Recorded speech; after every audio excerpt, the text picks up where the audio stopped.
Hello po sa inyong lahat. For today's video, magluluto po ako ng sinaing na tambakol.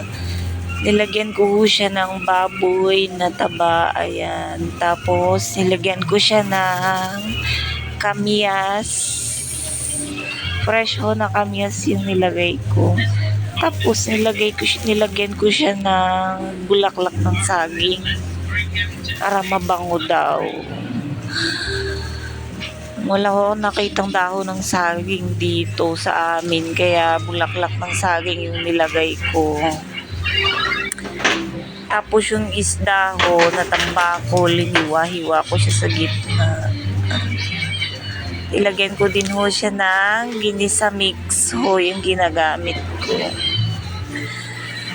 Yung isda ho, pinitpit ko siya, hiniwa ko sa gitna, nilagyan ko ng asin para may lasa na siya pag kinain. Ayan, hinanay-hanay ko lang po siya sa isang pan. Paano yung ginamit kong lutuan kasi wala ko ang ibang mapaglutuan na iba kasi maliit ho yung kasirola ko, hindi po kasya. Medyo marami na ho kasi yung binili ko, mga 6 na pirasong isda ho yung binili ko para hanggang bukas ho naming ulam.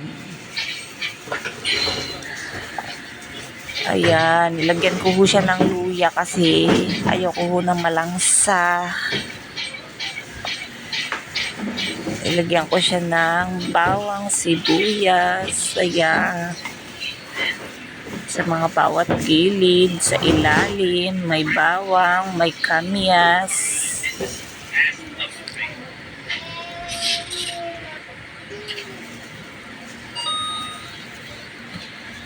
Fresh na kamyas ho yung nilagay ko dyan.